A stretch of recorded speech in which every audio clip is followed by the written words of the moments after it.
Hello everyone. I am Alok Utpal, Faculty of Commerce, degree college Jagannathpur.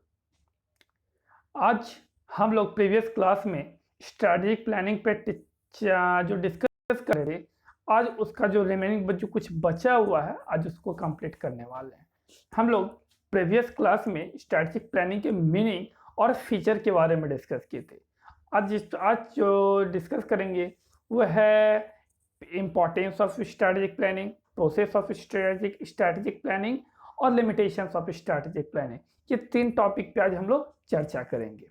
ठीक है, तो आइए स्टार्ट करते हैं।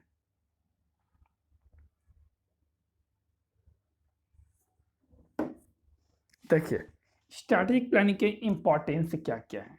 तो पहला इम्पोर्टेंस क्या था कि फाइनेंशियल बेनिफिट्स, मतलब कि यदि आपकी प्लानिंग सही है, आपकी स्ट्रैटेजिक प्लानिंग, आपकी स्ट्रैटेजी सही है, तो आपका सेल्स बेटर होगा, आपके कॉस्ट लोअर हो जाएंगे, आपको हायर ईपीएस मिलेगा, आपको हायर प्रॉफिट मिलेगा। तो बात यही कि यदि सही तरह से स्ट्रैटेजिक प्लानिंग तैयार हो तो ये सब बेनिफिट ऑर्गेनाइजेशन को मिलते हैं। तो ये क्या है, ये सब बेनिफिट्स हैं स्ट्रैटेजिक प्लानिंग के। उसके बाद क्या आते हैं, गाइड टू ऑर्गेनाइजेशनल एक्टिविटी। ये स्ट्रैटेजिक प्लानिंग क्या करता है, ऑर्गेनाइज जो भी लॉन्ग टर्म रिलेटेड जो भी एफर्ट्स और एक्टिविटीज, ऑर्गेनाइजेशनल एक्टिविटीज हैं, उसको ये क्या करता है, गाइड करता है कि हमको लॉन्ग वो ऐसी कैसे किस तरह से अपने एक्टिविटीज को करना है, अपने कैसे एफर्ट्स लगाना है कि मेरा लॉन्ग टर्म गोल अचीव हो जाए। तो वो क्या करता है, गाइड करता है उसके लिए। तीसरा क्या, तो कॉम्पिटिटिव एडवांटेज है। जब भी कोई भी स्ट्रैटेजिक प्लानिंग की जाती है तो क्या अपना कॉम्पिटिटिव कंपैरिजन देख के किया जाता है, मतलब कि आपकी जो बाहर में क्या उसका आपके आपसे क्या कंपटीशन है आपका, आप कैसे किसी चीज़ को, आपकी फाइनेंशियल परफॉर्मेंस क्या है, फ्यूचर में आप क्या प्रेडिक्ट कर रहे हैं, क्या भविष्यवाणी कर रहे हैं। ये टोटल आपको देखते हुए कॉम्पिटिटिव एडवांटेज मिलता है स्ट्रैटेजिक प्लानिंग से। नेक्स्ट होता है मिनिमम रिस्क। अब ये क्या है, ये तो पूरा आपका एक फ्रेमवर्क तैयार है, उसी के अकॉर्डिंग चलना है। तो इससे क्या होता है यहाँ पे कि रिस्क मिनिमाइज होता है, क्योंकि आपको एक जो भी फ्रेमवर्क तैयार है बस उसी स्ट्रैटेजी पे चलना है, उसी फ्रेम जो किया गया उसी स्ट्रैटेजी पे चलना है, इसलिए यहाँ पे रिस्क क्या होता है, मिनिमाइज हो जाता है। नेक्स्ट आता है beneficial for company with long gestation gap. क्या कहता है, जेस्टेशन गैप होता है कि time gap between investment decision and income generation from those investment is called gestation gap. मतलब कि जो भी इन्वेस्टमेंट हम डिसीजन ले रहे हैं और फिर जो इनकम जहां से अब जब से मेरा इनकम जनरेट हो रहा है, वो दोनों बीच का डिफरेंस क्या है, ये कहलाता है जेस्टेशन गैप कहलाता है। तो इस पीरियड में हो सकता है बहुत सारे टेक्नोलॉजिकल चेंजेज आते हैं, पॉलिटिकल फोर्स के कारण बहुत सारे चेंज आते हैं जो आपके डिसीजन को इम्प्लीमेंट करने में परेशानी खड़ा करता है। ठीक है, तो जिसके कारण आपके प्लान यहाँ पे क्या हो सकते हैं, फेल हो सकते हैं। तो यहाँ पे स्ट्रैटेजिक प्लानिंग क्या करता है, फ्यूचर को देखते हुए, उसके थ्रेट्स और अपॉर्चुनिटीज को देखते हुए क्या करता है, अपने प्लानिंग को इम्प्लीमेंट करता है, जिसके कारण जो ये जेस्टेशन गैप होते हैं क्या कम हो जाते हैं। मतलब उससे बेनिफिट मिलता है, जब अच्छी तरह से प्लानिंग किया जाए तो उससे क्या होता है, बेनिफिट मिलता है कंपनी को। नेक्स्ट क्या आता है, तो प्रमोट्स मोटिवेशंस एंड इनोवेशंस। अब देखिए, ये क्या है, टॉप लेवल मैनेजर द्वारा किया बनाया जाता है, strategic planning top level manager द्वारा किया जाता है।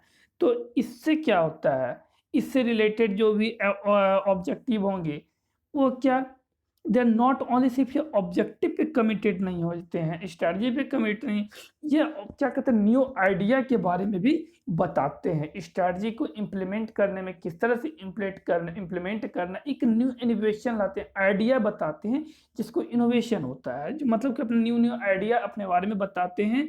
और ये क्या करता है, ये जो इनोवेशन और मोटिवेशन को क्या करता है, ये प्रमोट करता है। नेक्स्ट है ऑप्टिमम यूटिलाइजेशन ऑफ रिसोर्सेज। जब आपकी प्लानिंग के तहत सब काम हो रहा है तो वो तो ऑब्वियसली आपकी जो रिसोर्सेज होगी उसका यूटिलाइजेशन क्या बेस्ट वे में होगा, बेस्ट तरीके से उसका यूटिलाइजेशन होगा, मैक्सिमम आउटपुट वहाँ पे क्या होगा, अचीव होगा। तो ये तो फिक्स है। ये था पूरा हमारा इंपॉर्टेंस ऑफ स्ट्रैटेजिक प्लानिंग। अब आते हैं कि स्ट्रैटेजिक प्लानिंग प्रोसेस क्या क्या है। देखिए, टोटल 5 प्रोसेस में स्ट्रैटेजिक प्लानिंग को बताया गया है। मतलब स्ट्रैटेजिक प्लानिंग की टोटल क्या 5 प्रक्रिया है। पहला क्या, मिशन एंड ऑब्जेक्टिव। दूसरा क्या लाता है, environmental scanning and serving the environment. तीसरा क्या लाता है, स्ट्रैटेजी फॉर्मुलेशन। चौथा स्ट्रैटेजी इम्प्लीमेंटेशन। पांचवा है इवैल्यूएशन एंड कंट्रोल। ये 5 टोटल जो कि प्रोसेस हैं, इससे क्या होता है, स्ट्रैटेजिक प्लानिंग को पूरा किया जाता है। पहला क्या, मिशन एंड ऑब्जेक्टिव। पहले तो हमको ये देखना है कि ऑर्गेनाइजेशन की मिशन और ऑब्जेक्टिव क्या है। देखिए, इसमें एक वर्ड आता है विजन। विजन क्या है, लॉन्ग टर्म है, लॉन्ग टर्म गोल है। तो विजन जब लॉन्ग टर्म होता है तो विजन को सपोर्ट करने के लिए मिशन बनाए जाते हैं। तो आपको मिशन क्या होने चाहिए, जैसे कि आपको ये क्या करता है, पर्पस, कस्टमर, प्रोडक्ट और सर्विसेज, मार्केट फिलॉसफी और भी अदर चीज़ को ये डिस्क्राइब करता है मिशन में, कि कैसे प्रोडक्ट होंगे, किस तरह के कस्टमर होंगे, किस तरह की सर्विसेज देने हैं, किस तरह के प्रोडक्ट बनाने हैं, कैसी मार्केट में जाने, ये सब क्या हम एक मिशन के तहत ये डिस्क्राइब होता है। ठीक है, तो उसके बाद क्या था, ऑब्जेक्टिव। ऑब्जेक्टिव क्या लॉन्ग टर्म होता है, क्योंकि किसी भी फर्म का ऑब्जेक्टिव होता है कि किसी तरह हमको अपना सेल्स मैक्सिमाइज करना है, प्रॉफिट कमाना है। तो ये क्या सके, ऑब्जेक्टिव को ये सब सपोर्ट करता है मिशन हमको कि ऑब्जेक्टिव को अचीव करने में। ठीक है, तो सबसे पहले हमको क्या तैयार करना रहता है, अपनी मिशन और ऑब्जेक्टिव कंपनी को तैयार करना होता है। उसके बाद आते हैं environmental scanning and serving the environment. उसके बाद जो सेकंड स्टेप है उसमें इन्वायरमेंट को स्कैन, इन्वायरमेंट को एनालाइज किया जाता है।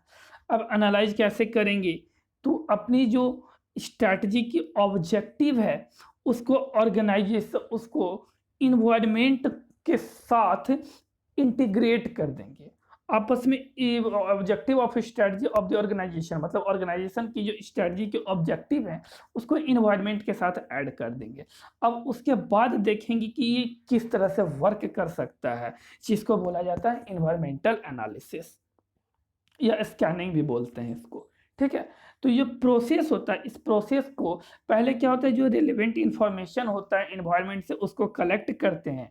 उसके बाद इंटरप्रेट करके उसको फ्यूचर ऑर्गेनाइजेशनल वर्किंग को उसका इम्पैक्ट क्या होगा ये इंटरप्रेट करते हैं। उसके बाद डिटरमाइन करते हैं कि मेरे हमारे अपॉर्चुनिटीज क्या है, थ्रेट्स क्या है, पॉजिटिव में है, नेगेटिव में है, जो कि इन्वायरमेंट के द्वारा दिया गया है, उसकी इस तरह से उसको हम एनालाइज करते हैं। जब ये पूरी तरह से कलेक्ट हो जाता है उसके बाद इसको पूरा हम लोग क्या करते हैं, इसको स्ट्रैटेजी फॉर्मूल, ये इसके बाद की प्रोसेस हम लोग स्ट्रैटेजी फॉर्मुलेशन में पढ़ेंगे। तो देखिए, अब क्या कैसे हम, जैसे कि इन्वायरमेंटल एनालिसिस तो किए। इन्वायरमेंटल एनालिसिस जब इन्वायरमेंट के साथ हम इसको इंटीग्रेट करते हैं तो इन्वायरमेंटल में 2 फैक्टर आते हैं, एक मैक्रो इन्वायरमेंटल फैक्टर कहते हैं जिसको एक्सटर्नल फैक्टर कहते हैं, और एक इंटरनल फैक्टर होता है। एक्सटर्नल फैक्टर को जैसे अफेक्ट कर सकते हैं, पॉलिटिकल फैक्टर है, इकोनॉमिकल फैक्टर है, डेमोग्राफिक फैक्टर, सोशियोलॉजिकल फैक्टर है, लीगल फैक्टर है। ये सब क्या है, एक्सटर्नल फैक्टर है जो ये ऑर्गेनाइजर के कंट्रोल में नहीं होते हैं। और इस चीज को देखते हुए क्या किया जाता है और स्ट्रैटेजी को बनाई जाती है, इसका क्या इफेक्ट होने वाला है मेरे स्ट्रैटेजी को लेकर, ये चीज देखते हुए स्ट्रैटेजी बनाई जाती है।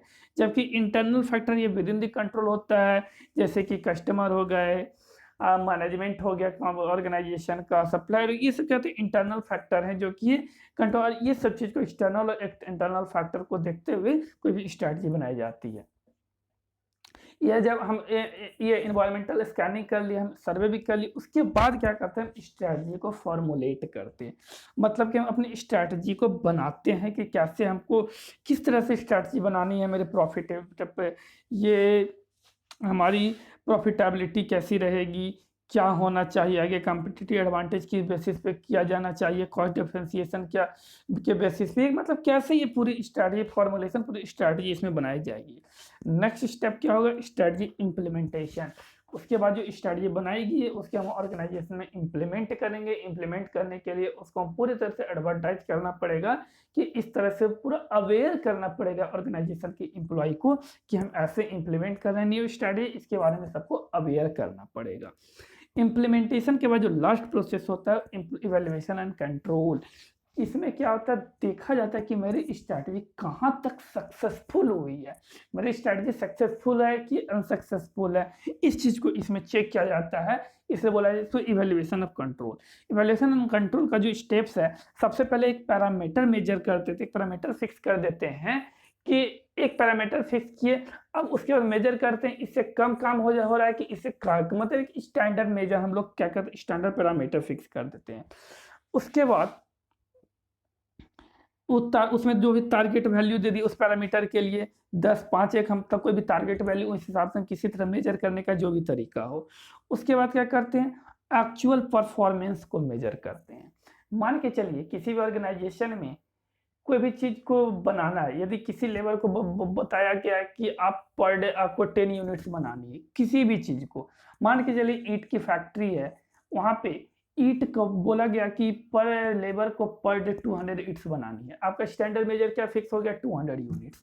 अब एक्चुअल में क्या लेबर कितना बनाता है, कम बनाता है कि ज़्यादा बनाता है, ये क्या हो जाता है, हम परफॉर्मिंग मेजरमेंट करना, एक्चुअल उसका परफॉर्मेंस क्या है। अब फिर वो एक दूसरे को कंपेयर करते हैं, जो स्टैंडर्ड मेजर होंगे और जो एक्चुअल में परफॉर्मेंस होंगे, वो दोनों को क्या करना है, उसके बाद क्या करता है, उसको कंपेयर करता है। उसके बाद यदि सही जा रहा है तो ठीक है, नहीं हो ये सही जा रहा है तो उसमें कुछ नेसेसरी चेंजेज लाए जाते हैं। ठीक है, तो ये है पूरा प्रोसेस स्ट्रैटेजिक प्लानिंग का। उसके बाद होता है लिमिटेशन क्या है स्ट्रैटेजी प्लानिंग के। तो पहला क्या, प्रॉब्लम ऑफ चेंजेज।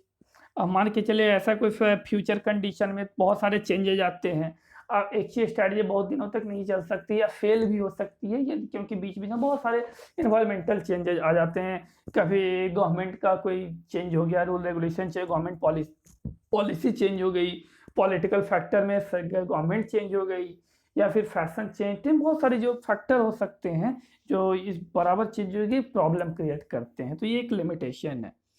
दूसरा फेलियर ऑफ पीपल, यहाँ पीपल फेलियर हो सकते हैं।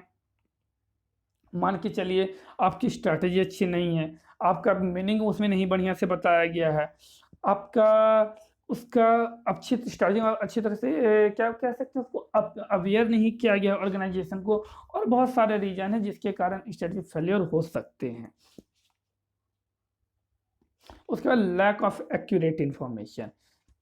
अब इसमें कहता है कि the first basic limitation of strategy is the lack of accurate information facts relating to future. इसमें क्या है कि फ्यूचर रिलेटेड इंफॉर्मेशन एक्यूरेट नहीं होता, एक प्रिडिक्टेड रहता है, एक्यूरेट नहीं होता, जिसके कारण फेलियर होने के चांसेस हो सकते हैं। ये बहुत बड़ा लिमिटेशन है। इसमें क्या होता है, इनफ्लेक्सिबिलिटीज होती है, इसमें फ्लेक्सिबिलिटी नहीं होती, क्योंकि एक प्लानिंग प्रोसेस फिक्स कर दिया, उसी के आधार पे चलना है, उसी के आधार पे सब वर्क करना है, तो फ्लेक्सिबिलिटी नहीं आती है, जिसके का ये भी क्या लिमिटेशन है इसमें।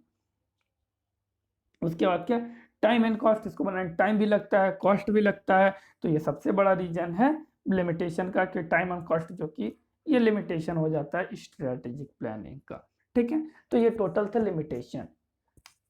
इसका नोट्स मैंने प्रीवियस वीडियो में भी डाल दिया था, उसी नोट्स में टोटल मीनिंग से लेकर टोटल लिमिटेशन तक दिया हुआ, आप वहीं से उसको डाउनलोड कर लीजिएगा। आज मैं यहाँ पे उस चीज़ को नहीं डालूंगा, ठीक है, आप वहीं से मेरे प्रीवियस वीडियो में जाके उसको स्ट्रैटेजिक प्लानिंग का प्रीवियस वीडियो होगा, आप वहाँ से उसको डाउनलोड कर सकते हैं। ठीक है, आज के लिए बस इतना ही। थैंक यू, धन्यवाद।